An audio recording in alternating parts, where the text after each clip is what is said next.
Assalamualaikum warahmatullahi wabarakatuh. Allow me to introduce myself. My name is Safira Ilmanafia with last registration study number 399 from the Department of Accounting Undergraduate Program in Accounting. Today, I will be presenting the first quarter financial statement of PT Bank, OCBC, and ISP TBK for the period ending March 31, 2025. This report serves as an overview and evaluation of the bank's financial performance during the first quarter of the year, and will be the basis for our discussion in this meeting. This report reflects the bank's overall financial condition, including asset growth and operating performance, cash flow, and key financial ratios. Broadly speaking, the bank's performance showed healthy and well-managed growth. Some key points: first, total asset increased to 293.1 trillion Indonesian rupiah, growing 4.3% compared to the end of 2024. The second is net profit was recorded at 1.29 trillion Indonesian rupiah, up 10.6% compared to the same period last year. And the third is credit quality was maintained with gross NPL of 1.67% and net NPL of 0.67%. Meanwhile, the capital adequacy ratio or CAR was at a very strong level of 22.34%.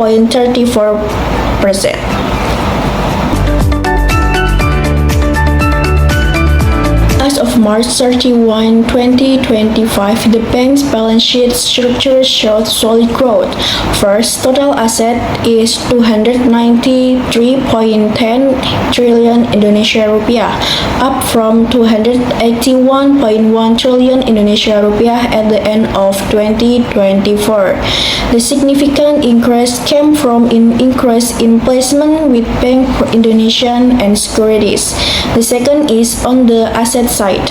Lending reached 192.3 trillion Indonesia rupiah and investment in securities reached is 77.1 trillion Indonesia rupiah. And on the liability side, customer deposits in the form of current accounts, saving and time deposits remain the main contributor. Total liabilities is 253.39 trillion Indonesia rupiah, dominated by customer deposit.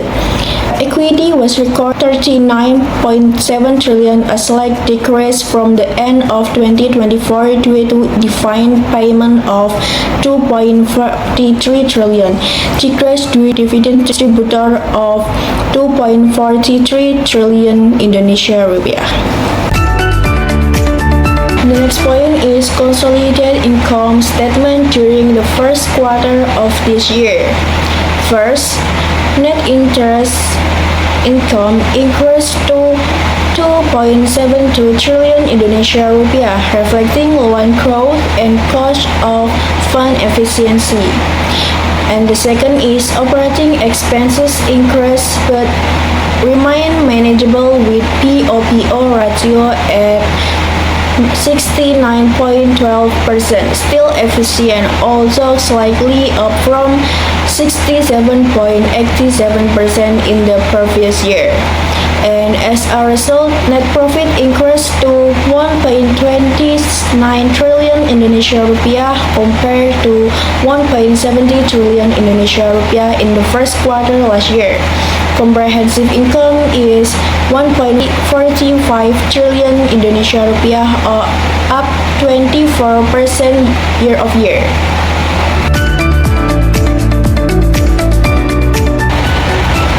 Okay, the next slide is cash flow.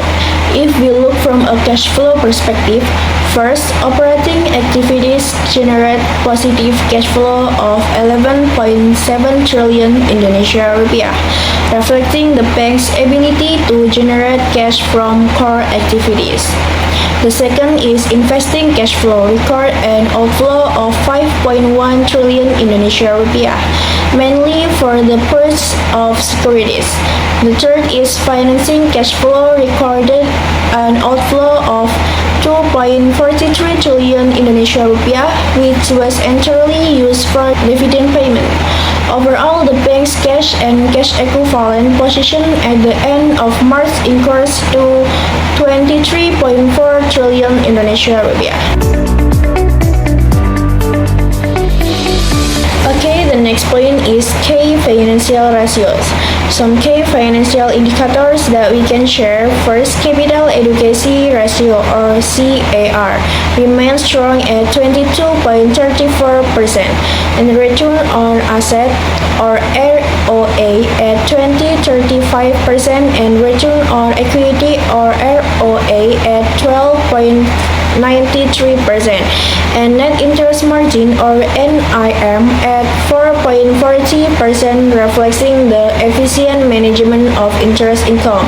And loan to deposit ratio or LDR stood at 76.61%, providing ample room for further credit expansion. And last but not least, the non-performing loan ratio or NPL was well maintained, gross at 1.67% and net at 0.67%. The conclusion for PT Bank OCBC and ISP TBK demonstrate the robust financial performance in the first quarter of 2025, bolstered by asset expansions, cost efficiency, and effective risk management.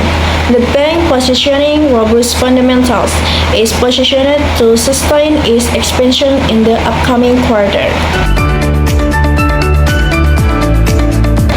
In light of this performance accomplishment, we provide many critical recommendations for the future. First, maintain operational cost efficiency through the optimization of digital process to enhance productivity. The second is augment the share of non-interest revenue, especially from commissions, transaction service, and digital overhead. And last is enhance asset quality by fortifying credit risk management, particularly in light of possible economic challenges. Overall, the bank's performance in the first quarter positioned us well for the subsequent quarter. This is the information we can provide concerning the financial results for the first quarter of 2025. This presentation aims to elucidate the bank's performance and financial status through March 2025. Thank you for your attention. If you have any questions, comments, or suggestions, we will be happy to start a discussion.